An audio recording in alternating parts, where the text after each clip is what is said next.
오늘 본문 말씀은 성경에서 맨 마지막 장에 기록된 중요한 말씀으로 우리가 생각할 수 있죠. 보통 가장 중요한 예언은 마지막에 임종 직전에 말하는 것처럼 오늘 이 말씀은 성경 맨 마지막에 기록됐기 때문에 다른 것보다도 더 중요하다 하고 생각할 수 있어요. 오늘 이 본문 말씀을 몇 개월 전에도 제가 설교한 적이 있습니다. 제가 지난주에도 이번 주일에는 어떤 말씀을 전가기를 원합니까 하고 기도했을 때 주님께서 제 마음에 무엇을 보여주시냐 하면 세탁기를 보여주셨어요. 세탁기의 밑에 물이 흐르는 튜브가 있잖아요. 그 튜브를 통하여 비눗물이 쏟아져 나오는 것을 보여주신 거예요. 그것은 무엇을 의미합니까? 지금 세탁기에서 빨래를 하고 있다는 그런 의미지요. 옷을 빨고 있다는 거예요. 그래서 오늘 이 본문 말씀을 본문으로 해서 말씀을 준비했습니다. 주님께서 반복해서 이 말씀을 주시는 것은 또 우리에게 필요하기 때문에 주님께서 주시는 말씀으로 받고 오늘 이 말씀이 우리 모두에게 큰 복이 되기를 바랍니다. 10절을 보겠습니다. 요한계시록 22장 10절 읽겠습니다. 또 내게 말하되 이 두루마리의 예언의 말씀을 임봉하지 말라. 때가 가까우니라. 아멘. 때가 가깝다. 그러니까 임봉하지 말라. 임봉하지 말라. 즉 봉하지 말라는 거예요. 오늘날 많은 사람들은 요한계시록은 아주 참 예언의 말씀이고 또 상징적이기 때문에 잘못 설명하게 되면은 죄를 범하는 거다. 그래서 요한계시록을 덮어놓고 아예 안 가르치는 교회들이 많아요. 그러나 성경은 임봉하지 말라는 거예요. 무슨 말입니까? 펼쳐놓고 배우고 받고 듣고 본받을 행하라는 겁니다. 우리가 성경을 읽을 때에 성령 하나님께서 우리에게 지각을 주셔서 말씀을 깨닫게 하죠. 우리가 주님이 오실 때가 가까우면 가까울수록 더욱더 우리가 말씀에 충실해야 된다 하는 것을 우리에게 교훈하고 있죠. 그래서 우리가 이 말씀 중심의 삶을 살아야 된다 하는 것을 성경은 말씀하고 있어요. 사도 바울이 에베소 교회에서 3년 이상을 사역하고 이제 그 에베소 교회를 떠날 때에 후임자에게 너희들 후임자 말씀을 잘 들으세요 이렇게 안 했어요.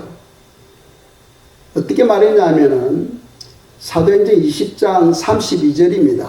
읽겠어요? 지금 내가 여러분을 주와 및 그 은혜의 말씀에 부탁하노니 그 말씀이 여러분을 능히 든든히 세우사 거룩하게 하심을 입어 모든 자 가운데 기업이 있게 하시리라. 아멘.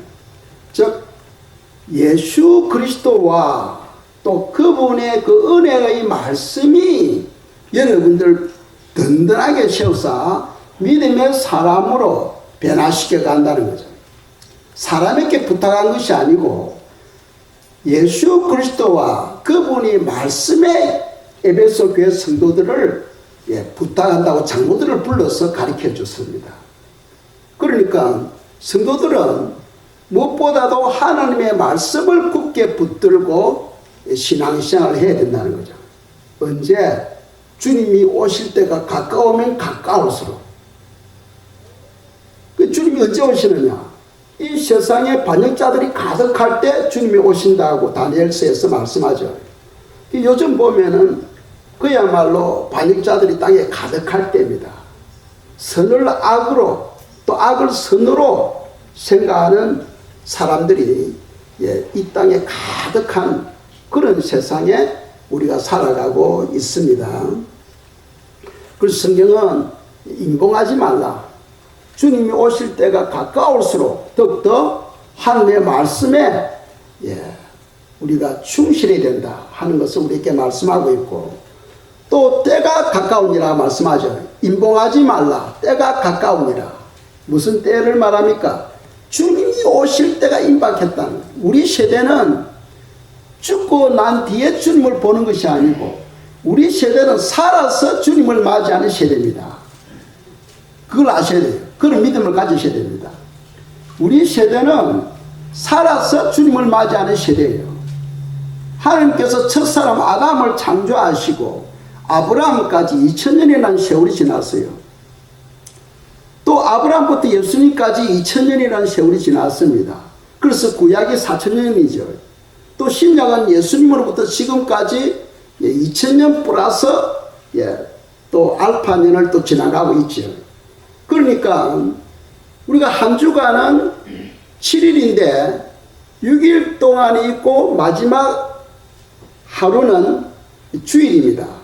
그러니까 아담부터 오늘날까지 6000년이 지나고 마지막 1000년이 남아있죠. 그 1000년이 바로 주님의 해입니다. 주님의 해 바로 천년왕국이죠. 그래서 시기적으로 보면은 벌써 지금 천년왕국이 진행되어져야 되는데 아직도 주님이 오시지 않고 있어요. 그 말은 주님이 오실 때가 심히 가깝다 하는 것을 성경은 우리에게 말씀하고 있습니다. 그렇다면 주님이 오실 때 우리는 어떻게 살아야 되는가? 요한계시록 22장 18절 19절에서 또 우리에게 교훈하고 있습니다. 읽겠어요? 내가 이 두루마리의 예언의 말씀을 듣는 모든 사람에게 증언하노니 만일 누구든지 이것들 외에 더하면 하나님이 이 두루마리에 기록된 재앙들을 그에게 더하실 것이요, 만일 누구든지 이 두루마리의 예언의 말씀에서 제하여 버리면 하나님이 이 두루마리에 기록된 생명나무와 및 거룩한 성의 참여함을 제하여 버리시리라. 아멘. 무슨 말씀입니까? 이 하나님의 말씀이 바로 우리 인생의 삶의 기준이 되어져야 된다는 거예요. 이 말씀에서 더 붙여서도 안 되고 이 말씀에 있는 것을 빼서도 안 된다는 겁니다. 예를 들어서 카톨릭이라든지 몰몬은 이 말씀에 더 붙였죠. 더 붙여서도 안 된다는 거예요. 거기에 대한 하나님의 심판이 따른다는 겁니다. 그렇다면은 성경이 66권인데 이 66권이 정통 표준이냐 아니냐 하는 것은 성막이 있는데 성막에 떡상이 있지요. 떡상에 떡을 놓을 때는 반드시 6개 두 줄로 낳게 되어 있어요. 반드시 떡상에는 떡을 놓을 때 6개 뭐 바닥에다가 6개를 깔든지 그러면은 바로 폭에서 놨든지 아무튼 6개 놓도록 되어 있어요. 그 말은 66이라는 거예요. 하나님의 말씀은 66권으로 되어 있는데 거기에 더 붙여서도 안 되고 빼서도 안 된다는 겁니다. 아시겠죠? 그래서 우리가 이 66권 내용을 우리가 바르게 알고 오늘날 마지막에는 주님이 오신 때가 가까울수록 사람들은 말씀으로 돌아가야 된다. 말씀으로 돌아가야 된다 하는 것을 성경은 우리에게 말씀하고 있다는 거죠. 그래서 예수님도 철저하게 땅에 사시는 동안에 말씀대로 사셨죠. 말씀대로 탄생하셨고 말씀대로 사역하셨고 말씀대로 죽으셨고 말씀대로 성천하셨습니다. 또 말씀대로 다시 온다 하고 성경 말씀하죠. 주님은 이 성경 말씀을 기준으로 해서 말씀대로 사신 것처럼 우리도 이 말씀으로 돌아가서 이 말씀이 우리 인생의 삶의 기준이 되어야 된다 하는 것을 성경은 말씀하고 있어요.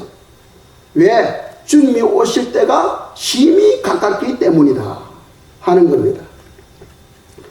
자, 12절에서 주시는 교훈입니다. 요한계시록 22장 12절 읽겠습니다. 보라, 내가 속히 오리니 내가 줄 상이 내게 있어 각 사람에게 그가 행한 대로 갚아주리라. 아멘. 여기서 보면은 보라 하고 모든 사람들이 시선을 집중시키죠. 얼마나 중요하면 주님께서 이 성경을 읽는 영혼들의 그 시선을 집중시키겠어요. 다른 거 보지 말고 보라 하는 거예요. 보라. 내가 뭐한다? 속히 오리니. 이 속기라는 말씀이 10절에서도 12절에서도 20절에서도 기록되어 있어요. 반복되어진다는 것은 그만큼 중요하기 때문에 반복하는 거예요. 주님께서는 먼 훗날 오실 것이 아니고 바로 속히 온다는 거예요. 속히 오니까 어떻게 하라는 거예요? 회개하라, 천국이 가까이 왔느니라. 천국이 가까이 왔기 때문에 그 전에 성도들은 무엇을 해야 되느냐? 회개를 통하여 영적인 상태를 준비하라는 겁니다. 회개하라, 천국이 가까이 왔느니라. 많은 사람들은 주님이 언제 오실지 그게 관심이 있죠. 그러나 더 중요한 것이 있어요. 더 중요한 것은 주님이 오늘 오실지 내일 오실지 확실히 모르지만은 우리가 영적으로 준비를 해야 된다. 준비하지 아니하면은 거기서 탈락된다는 거죠. 왜 그러냐? 우리가 마태복음 25장에 보시면은 휴거 때 50%만 휴거되는 것을 볼 수 있어요. 미련한 처녀가 있고 슬기로운 처녀가 있는데 슬기로운 처녀만이 혼인잔치에 들어가는 것을 마태복음 25장에서 기록하고 있어요. 다 구원받은 백성이지만은 부활 휴거는 아무나 되는 건 아니다는 거예요. 준비한 영혼들만이 그게 참여하게 된다 하는 것을 성경 우리에게 가르치고 있습니다. 그러니까 천국이 가까이 오면 올수록 우리가 준비해야 되는데 무엇을 준비해야 되느냐? 우리 마음을 준비해야 돼요. 마음을 우리가 깨끗이 준비해야 된다 하는 것이 바로 성경의 가르침이라는 거죠. 자, 그 마지막 구절을 보면은 각 사람에게 그가 행한 대로 갚아주리라 하고 말씀하거든요. 이것은 무엇을 말씀합니까? 열매를 말씀하죠. 열매. 앞으로 우리가 심판대에 서게 되면은 불신자들은 정죄의 심판을 받게 되고 불 속으로 들어가지만 성도들은 상급 심판을 받는 데 있죠. 그래서 이 땅에서 우리가 살아온 그 모든 공적을 주님 앞에 드렸을 때에 주님은 불 가운데서 우리를 테스트한다고 되어 있습니다. 그리고 그 공적이 불타버리면 죄만 남겠지요. 그 열매가 없다는 거예요. 그런데 우리의 공적이 금이나 은일 경우에는 불에 타질 않죠. 그리고 그 공적을 보고 우리에게 상을 주신다 하는 것이 성경의 가르침입니다. 그래서 우리가 꼭 상을 위해서 우리가 신앙생활을 하는 건 아니지만 그래도 신앙생활을 하는데 거기에 대한 기대감을 가지고 신앙생활을 하는 것이 필요하잖아요. 왜? 우리가 회사에 다닐 때에 여러분들 왜 회사에 다닙니까? 봉급을 받기 때문에, 그죠? 말 봉급 안 주는데 열심히 일해라 하면 일하겠습니까? 일 안 하지. 거기에 대한 대가가 따라오기 때문에 수고를 하잖아요. 그와 같은 거죠. 그리고 우리가 천국에 대해서는 다 구원받으면 다 똑같이 그게 필요하냐 하는데 그게 아니에요. 성경에는 상급에 대한 말씀을 계속해서 이야기를 하고 있어요. 예를 든다면 이 지구를 천국으로 우리가 가정을 해봅시다.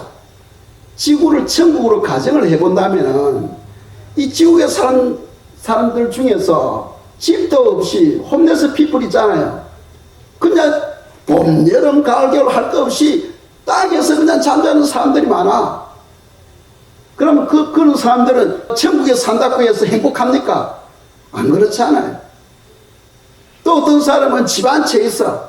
자동차 한 대 있어. 그런데 살기 위해서 열심히 수고해가지고 겨우 먹고 사는데 시간을 보내고 있어요. 그런 사람들도 있는가 하면은 또 어떤 사람들은 밑에 일하는 사람들을 계속 부리면서 그리고 온 세계를 다니면서 여행할 수 있고 그런 사람들도 있거든. 그렇다면 여러분은 어디에 속하기를 원하십니까? 그와 같이 성경에도 말씀하고 있어요.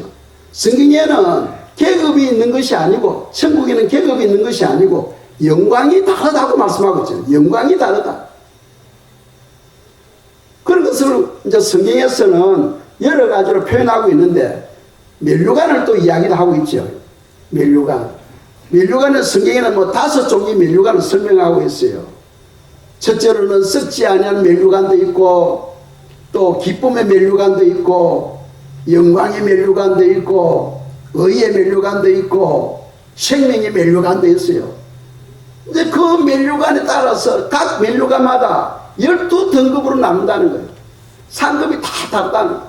생명 면류관도 등급이 12등급으로 나눠가지고 각 사람이 행한 대로 그 열매대로 주님께서 부여해 주신다는 거예요. 그러니까 그 영광은 완전히 다른 거예요. 그래서 성도들은 우리가 히브리서 보면은 더 좋은 부활을 얻기 위해서 엄청난 박해와 순교를 하는 사람들도 많았다는 거죠. 더 좋은 부활, 더 좋은 영광을 위해서. 그러니까 주님은 각 사람이 맺은 그 열매대로 내가 갚아주겠다 하고 12절에서 우리에게 말씀하고 있는 거죠. 자, 아름다운 열매를 맺으려면은, 아름다운 열매, 좋은 열매를 맺으려면은 적어도 2가지는 필요하죠. 첫째로는 하나님을 경외해야 된다. 왜? 모든 영적인 축복은 하나님으로부터 오니까. 그러니까 하나님과 관계가 좋아야 돼. 그렇죠. 모든 영적 축복은 하나님으로부터 오잖아. 그런데 하나님과 나와의 관계가 끊어져 버리면은 영적인 축복이 다 막혀버려요. 그래서 하나님과 좋은 그런 관계를 유지하려면은 늘 하나님을 경외하며 살아야 됩니다. 그럼 어떤 것이 하나님을 경외하느냐? 성경은 가장 중요한 것이 너 입을 절제하라. 입을 절제하라. 이 사람은 입이 조그만하지만 이 말이 사람을 미혹시키기도 하고 제약 가운데 빠지게 하기도 하고 입에서 나오는 말이 지옥불에서 나온다 하고 말씀하죠. 그러니까 말이 많으면 실수가 많다는 거예요. 우리가 말을 절제해야 된다. 그것이 바로 하나님을 경외하는 거예요. 하나님을 경외하는 것. 그래서 성도들은 하나님을 경외하려면 늘 낮에도 여러분들이 하나님께 고백을 해야 됩니다. 신앙 고백을 해야 돼요. 주님 사랑합니다. 주님은 나의 소망입니다. 주님 오늘도 인도해 주심을 감사합니다. 나는 주님과 함께 살아가고 있습니다. 하고 늘 입으로 고백해야 돼요. 마음으로 믿어 의에 이르고 입으로 신하여 구원에 이른다고 성경 말씀하죠. 입으로 고백하는 이 무지무지하게 중요한 거예요. 그래서 여러분들은 예수 그리스도에 대해서 고백하며 살아야 됩니다. 가장 기본적인 것은 아침에 일어나면은 주님을 찾고 주님과 함께 동행할 수 있도록 주님 도와주시고 때를 따라 돕는 은혜를 부어주시고 내 삶을 인도해 주세요 하고 기도하고, 또 주무시기 전에는 하루의 삶을 생각하면서 주님 이것도 주님께서 인도해 주셨습니다. 저것도 인도해 주셨습니다 하면서 범사의 그를 인정하고 하나님께 감사 기도를 올려드리는 것. 그것이 바로 주님과 동행하는 거죠. 그리고 낮에는 시간하면 입으로 자꾸 주님께 신앙 고백을 하는 거예요. 그것이 바로 하나님을 경외하는 거예요. 아시겠죠? 그리고 또 좋은 열매를 맺으려면 선한 일을 많이 해야 되잖아요. 선한 일은 내 힘으로 되는 게 아니거든. 가지가 나무에 붙어 있으면 저절로 열매를 맺는 데 있어요. 그러니까 우리가 주님께 붙어 있을 때 주님께서 우리에게 무엇을 보내주신댔어요? 성령을 보내주시잖아. 성령이 나에게 충만하게 임하면 열매는 저절로 맺어지게 되는 거예요. 그래서 우리가 많은 열매를 맺으려면 선한 일을 많이 해야 되는데 그 선한 일은 성령 충만을 통하여 이루어지는 거죠. 그래서 우리가 성령님께 기도하고 성령님의 인도를 구하고 내가 하는 그 모든 일에 성령님께서 도와주시도록 늘 주님을 의지하고, 그리고 말씀을 통해서 주님의 뜻대로 살아가려고 우리가 애쓸 때에 선한 열매가 맺어지게 되는 거예요. 마태복음 25장에 보시면 달란트 비유가 나오죠. 달란트. 주인이 먼 곳에 여행을 갑니다. 가기 전에 종들을 불러놓고 어떤 사람에게는 10달란트를 주고 어떤 사람에게는 5달란트를 주고 어떤 사람들에게는 2달란트 또 어떤 사람에게는 1달란트 달란트를 각각 나눠주죠. 그 달란트 비유를 통해서 우리가 주시는 교훈이 뭡니까? 첫째로는 그 달란트는 재능을 말하거든. 각 사람 주어진 재능인데 즉 그 재능을 무엇으로 표현할 수 있냐면 우리에게 주어진 환경으로 설명할 수 있어요. 하나님께서는 각 사람에게 그 사람에게 합당한 환경을 허락해 주셔서 어떤 사람에게는 정말 부유한 환경이 있을 것이고 어떤 사람은 참 생활고에 힘들어하는 그런 환경이 있을 것이고 그 환경이 다 다르잖아. 그런데 달란트 비유에서 주시는 교훈은 뭐냐면은 그 모든 환경에 대해서 만족하고 감사하라는 거예요. 왜? 우리에게 주어진 그 환경은 나를 위해서 가장 최고의 환경이라는 거예요. 나를 위해서. 그게 어렵죠, 그게. 어렵잖아요. 그런데 달란트 비유에서 주신 교훈은 현재 여러분들이 살아가고 있는 그 환경이 여러분 자신을 위해서는 가장 최고의 환경이라는 거예요. 그래서 주님 지금 나에게 주신 이 모든 환경 만족합니다. 감사합니다 하고 감사하라는 거예요. 감사하라. 그리고 두 번째 주시는 교훈은 주인이 돌아왔을 때 계산했지요. 결산을 했습니다. 결산. 10달란트 받은 자는 너는 어떻게 그 10달란트를 가지고 살았느냐? 예, 이 10달란트를 가지고 제가 또 나머지 10달란트를 또 만들었습니다. 그래? 착하고 충성된 종아, 너가 작은 일에 충성했음에 내가 큰 일을 내게 맡기리라 하고 복을 주셨죠. 그럼 또 2달란트 받은 종에게 너는 2달란트를 어떻게 사용했느냐 하니까 예, 저는 또 2달란트를 또 남겼습니다. 그래, 착하고 충성된 종아, 너가 작은 일에 충성하였음에 내가 많은 것으로 너에게 맡기리라 하고 동일한 복을 주시는 것을 알 수 있어요. 그러니까 현재 나에게 주신 그 모든 환경을 만족하고 감사하며 살아야 된다는 거죠. 그리고 주님이 다시 오실 때 반드시 결산하신다. 반드시 결산하신다. 그래서 심판대에 섰을 때 불신자들에게는 정죄의 심판이 있고 그리고 불속으로 들어가지만 성도들에게는 상급 심판이 있다 하고 우리가 배웠죠. 상급 심판이 있습니다.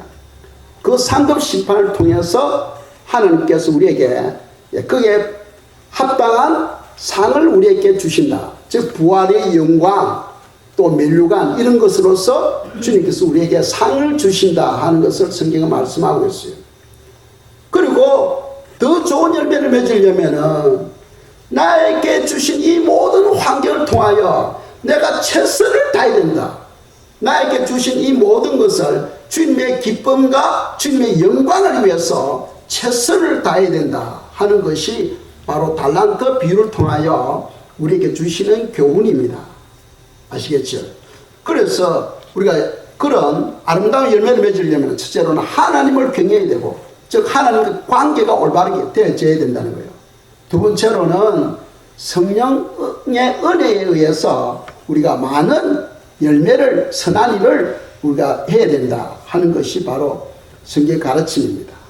그런데 1달란트 받은 자는 아무도 안 했잖아. 1달란트 받은 자는 그냥 땅속에 묻어놨고 있다가 계산할 때 그걸 끄집어내 가지고 저는 그대로 가져왔습니다 하잖아. 아무 일도 안 했어요. 그 말은 받은 달란트를 가지고 심지를 안 했다는 거예요.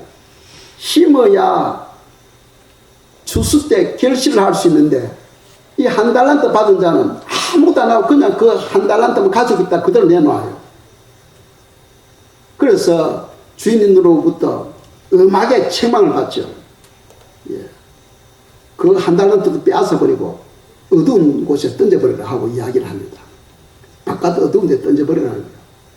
그러니까 우리가 성도들은요 선한 열매를 위해서는 심는 훈련을 해야 돼. 심어야 거두잖아. 심지 않고 우리가 거두기를 바라고 있는 것은 그건 잘못된 습관이죠. 잘못된 생각입니다.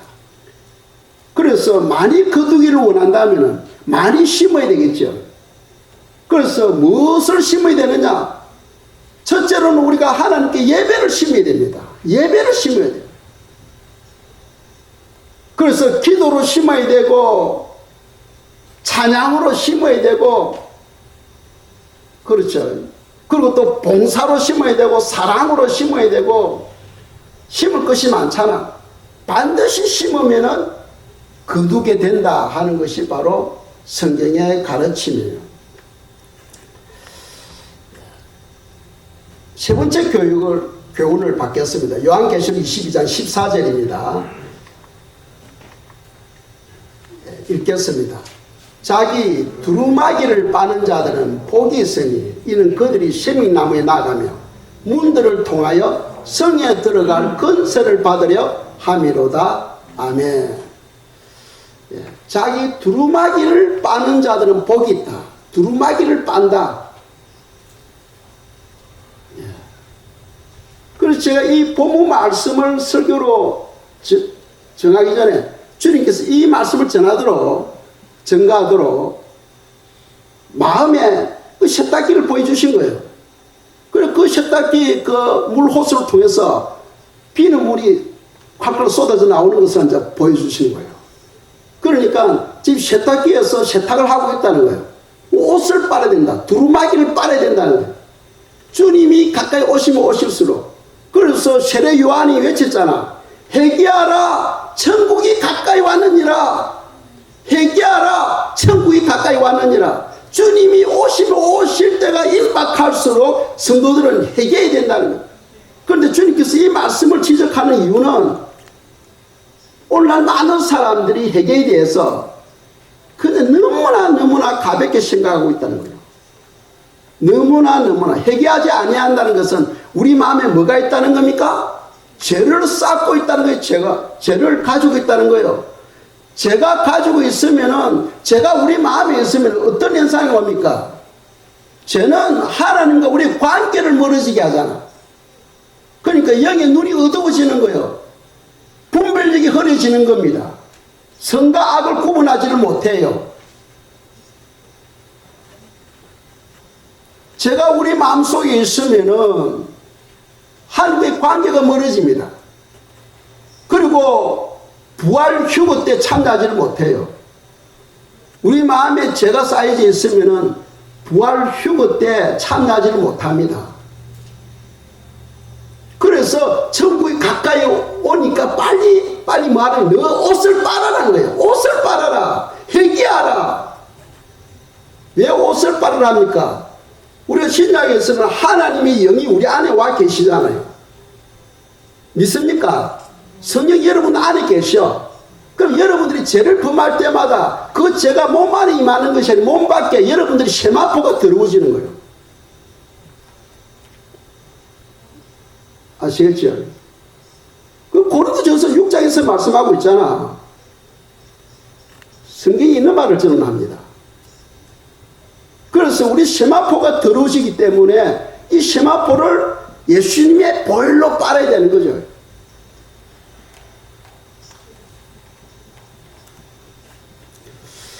그래서 이 회개가 엄청나게 중요하다는 거죠. 아멘.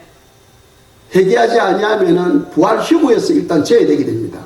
마태복음 25장에서 50%만 휴거에 참여하는 것을 기록하고 있잖아요. 슬기로운 5천녀만 올라가고 미련한 5천녀는 제외되는 것을 볼 수 있어요.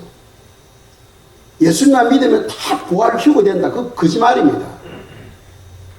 성경대로 우리가 믿어야 돼요. 성경대로. 아멘. 그리고 이 죄 문제가 해결이 안 되면은 혼인잔치에서도 제외되죠. 혼인잔치에서 제외됩니다. 그리고 또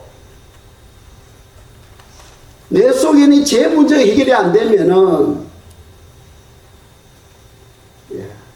그 죄에 대한 심판을 받고 어디에 떨어진다? 성 밖에 떨어지네. 성 밖에. 새 예루살렘 성에 못 들어가고 성 밖에 떨어지게 된다 하는 것이 바로 성경의 가르침이잖아요. 그래서 14절에 보면은 자기 두루마기를 빠는 자들은 복이 있으니 이는 그들이 세밀나무에 나가며 문들을 통하여 성에 들어갈 건설을 받으려 함이로다. 여기서 성은 예루살렘 성을 말합니다.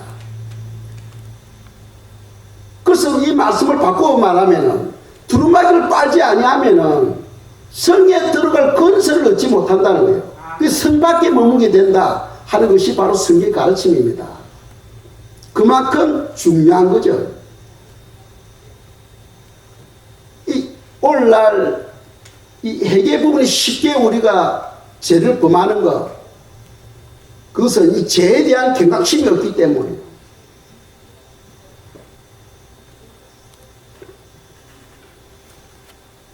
그래서 우리가 이 죄 문제를 해결하려면은 해결해야 되는데, 그럼 어떻게 해결을 해야 되느냐? 오늘날 많은 사람들은 그냥 고백하는 것이 해결인 줄 착각해요. 고백하고 회개하고는 다르대죠. 회개는 내가 살아가다 이거는 죄야, 이건 잘못된 거야 하고 성령님께서 내 마음을 만져주실 때 다시 본래대로 돌아와서 의의 길로 가는 것이 바로 회개라는 거죠. 돌아서야 돼. 돌아서야 된다. 돌아서야 그것이 제3을 받고 해결되는 것이지, 돌아서지 않고 죄인 줄 알면서 계속 그 길로 가는 것은 그건 해결가 아니라는 거죠. 그래서 우리가 해결을 하려면은 마음의 결단이 있어야 돼요. 그리고 눈물의 기도가 있어야 됩니다. 여러분들 기도하면서 참, 여러분들 언제 한번 울어봤어요? 그거 한번 생각해 보셨습니까? 기도하면서 여러분들 언제 한번 울어봤어요? 기도에 눈물이 없다는 것은 지금 마음이 물이 없다는 거예요.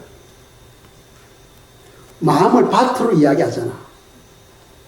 마음의 밭은 흙이 부드러운 것도 중요하지만 거기는 수분이 있어야 말씀의 씨앗이 우리 마음에 떨어질 때에 그 씨앗이 자랄 수가 있는 거예요. 그런데 마음의 밭에 수분이 없으면은 말씀이 씨앗으로 떨어지더라도 그 말씀의 씨앗이 자라지를 않아. 그래서 성도는 기도할 때 주여 내 마음에 눈물을 달라고 기도해야 됩니다. 눈물을 달라고. 그래서 이 마지막 때 성도들이요 애통하면서 눈물을 흘리는 자에게 하나님께 천사들을 보내셔서 그 이마에 하나님의 인을 치도록 하잖아요. 오늘 마지막 때 성도들의 마음이 그냥 메말라 버렸어. 마음에 기근이 왔어요. 우리가 애통해야 되는 거예요. 주여 애통하기를 원합니다. 그러나 내 마음이 메말라서 눈물이 없습니다. 눈물을 주시옵소서 하고 기도하셔야 됩니다. 기도하시면 하나님은 응답하시는 분이에요. 2, 3일 안으로 주님, 여러분들 기도할 때만 눈물이 쏟아져. 눈물을 흘리면서 애통하는 마음으로 회개할 때 하나님은 그 회개를 인정하신다는 거예요. 그래서 성도는 눈물의 그릇이 되어야 된다. 눈물의 그릇이 되어야 된다 하는 것이 바로 성경의 가르침이에요. 자, 마지막으로 요한계시록 22장 15절입니다. 읽겠습니다. 개들과 점술가들과 음행하는 자들과 살인자들과 우상숭배자들과 및 거짓말을 좋아하며 지어내는 자는 다 성 밖에 있으리라. 아멘. 자, 이 지금 15절은 예수님 믿는 사람이에요. 예수님 믿는데 개들과 같은 삶을 살고 점술가들, 마술 요술하는 걸 말하죠. 음해하는 자들, 또 살인자들, 우상숭배자들, 거짓말을 좋아하며 지어내는 자들, 이런 사람들은 새 예루살렘 성에 못 들어가고 성 밖에, 어두운 성 밖에 머물게 됩니다. 그런데 성 밖에라도 좋으니 뭐 그게도 구원입니까? 하고 이야기할 수 있지만 그러질 않아요. 왜 그러냐 하면은 베드로전서 4장 6절에 보시면은 성 밖에 머무는 사람들은 심판을 받아, 심판을. 왜? 제 문제가 해결 안 됐습니까? 해결을 안 함으로 제 문제가 해결 안 됐으니까 그 죄값을 지옥에서 받는 거예요. 심판을 받고 성 밖에 떨어지게 됩니다. 그러니까 끔찍한 거예요. 끔찍합니다.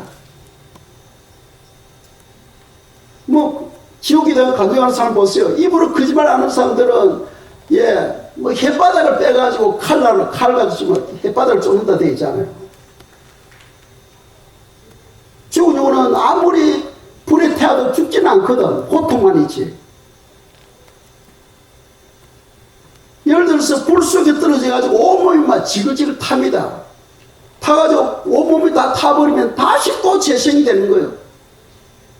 그리고 또 그 고통 또 당하는 거예요. 그러니까 영벌이다. 영벌이다고 이야기하잖아요. 우리 그런 데 들어가서는 안 되는 거예요. 이 땅에서 우리가 힘이 들더라도 예수 그리스도의 피로서 제사받도록 아직도 내가 해결하지 못한 부분이 있습니까? 용서해달라고. 제가 해결해야 될 것이 무엇입니까? 생각나게 해달라고 우리가 기도해야 되는 거예요. 그런데 여기서 뭐 다른 거는 다 여러분들 이해하겠습니다만 첫 번째 나오는 계들하고 나오잖아요. 계들이 무엇이냐? 계의 특성은 짓는 거죠. 짓는 거. 그죠? 계의 특성은 짓는 겁니다. 짓기인데 보통 계 할 때는 영적으로 훈련된 사람들 말이에요. 훈련된 사람들.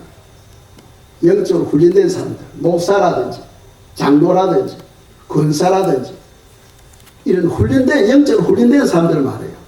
이제 이런 사람들은 계에 속하는 뭐냐 하면은 짓기는 짓는데 무엇에 대해서 짓는 거예요? 교회를 비난하는 거예요. 목회자들 비난하는 거예요. 어떤 교회 목사 비난하고 어떤 교회를 막 비난합니다. 설교만 하면 교회 비난, 목사 비난해요. 그런 사람들이 바로 이 계무리에 들어가는 거예요. 왜 그러냐? 이사야서 11장에 보시면 예수님은 눈에 보이는 대로 심판하지 아니하시고 귀에 들리는 대로 판단하지 아니하신다는 거예요. 그러니까 오늘 많은 사람들은 판단하는 게 뭡니까? 내가 눈으로 보았다는 겁니다. 내가 직접 보았다는 거예요. 내가 직접 들었다는 거예요. 그래서 막 판단하고 정죄합니다. 그런데 그것이 문제라는 거예요. 왜? 심판은 내게 있는 것이 아니라 누구에게 있다? 하나님께 있다. 그건 하나님께밖에 우리가 할 일은 기도하는 거예요. 기도하는 거. 기도하는 거예요. 왜 그러냐 하면 성경 목회자나 교회는 예수님의 몸으로 설명하고 있어요.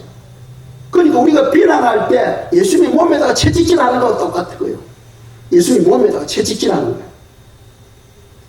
여러분들 예수님께서 십자가에 못 박히기 전에 군병들이 예수님 몸에 채찍질 했잖아. 그런데 우리는 비난합니다. 악한 영혼들 어찌 예수님 몸에다 채찍질해 하고 비난하지만 실제로 오늘날 많은 그리스도인들이 예수님의 몸에다가 채찍질하고 있는 거예요.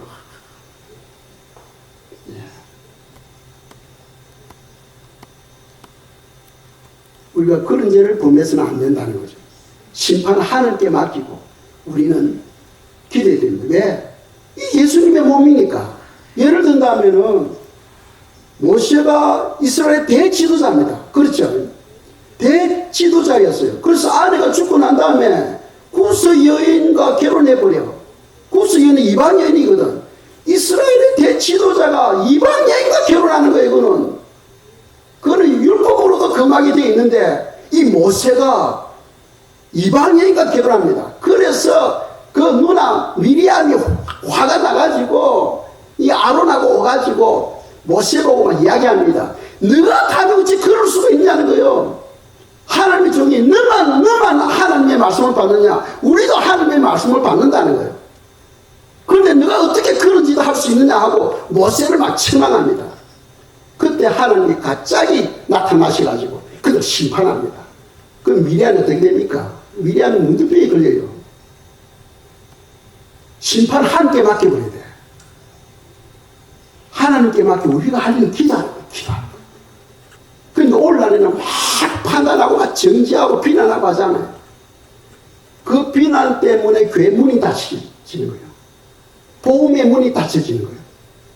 그 책임을 하나님은 그들에게 묻는 겁니다.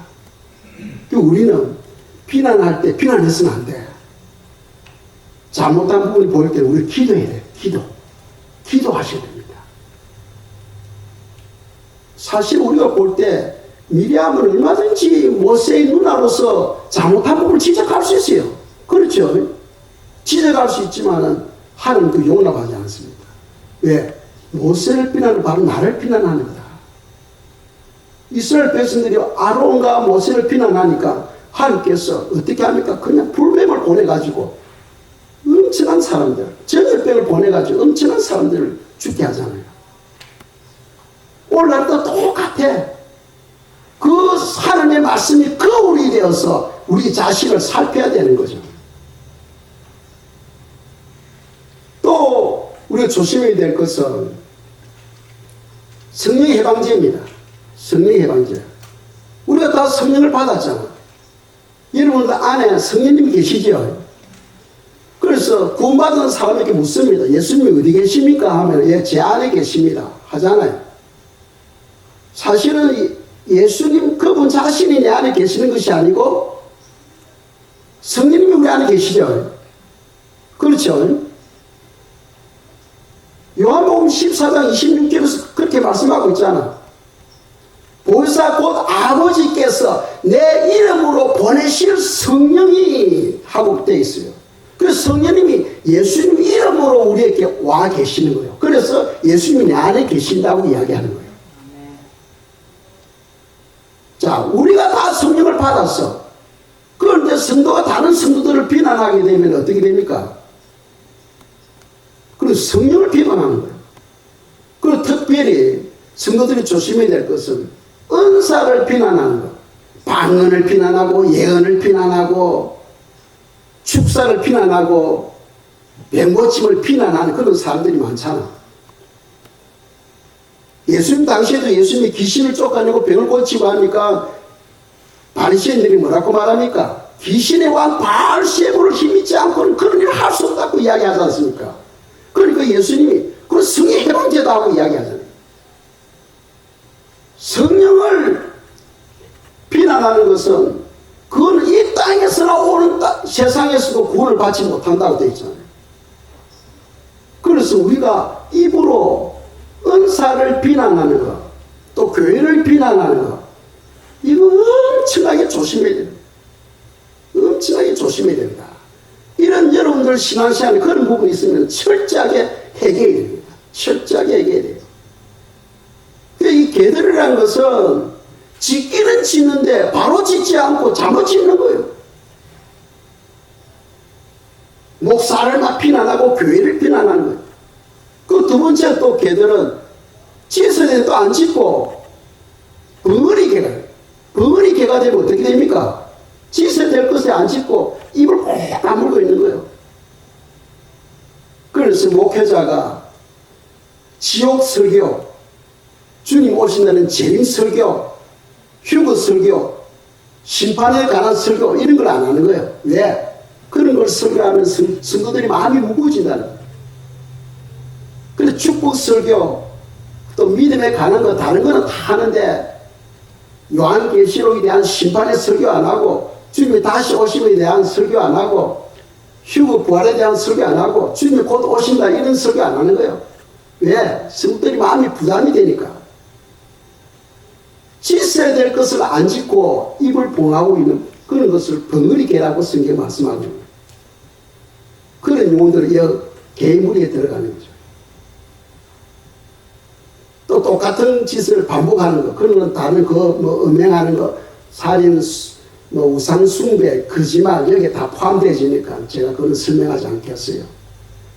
일단 개하면은 짓기는 짓는데 잘못 짓는 거, 또 짓어야 되는데 안 짓고 입을 봉하고 있는 벙어리 짓을 하는 거, 그런 것은 그런 자들은 다 선밖에 있게 된다 하는 것을 성경 우리에게 말씀하고 있습니다. 때로는 제가 설교를 할 때 어떤 사람은 그래요. 목사님 설교는 하는데 제발 주님은 곧 오신다는 말을 하지 마세요. 주님이 곧 오신다는 설교를 하지 마세요. 그 말은 저보고 벙어리 개가 되라는.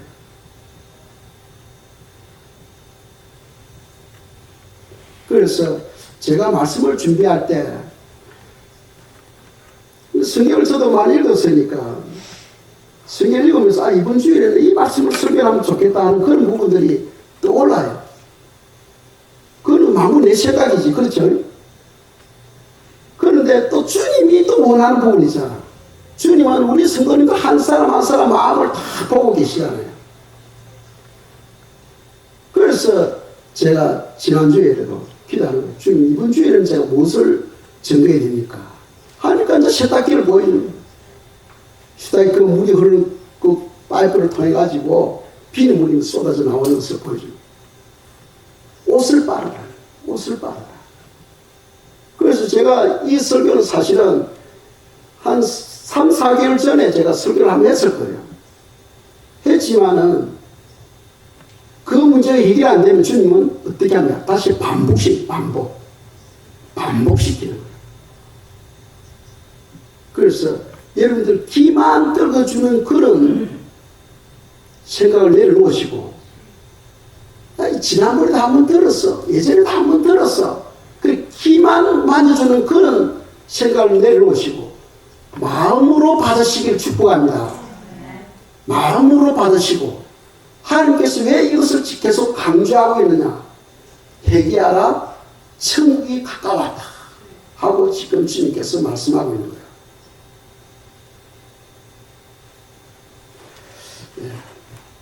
아무튼 우리 모든 성도님들이 부활 휴거되고 혼인잔치에 다 참여할 수 있는 그런 은혜가 있길 바랍니다. 그래서 이 시간에도 기도하겠어요. 주님, 제 두루마기를 주님의 피로 씻어달라고.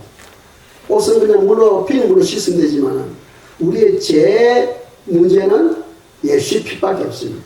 예수의 피로 내 두루마기를, 내 옷을 씻어달라고 이 시간 기도하고, 또 회개의 눈물을 달라고 기도드리도록 하겠습니다. 기도하겠습니다. 우리 하나님 도와주시옵소서.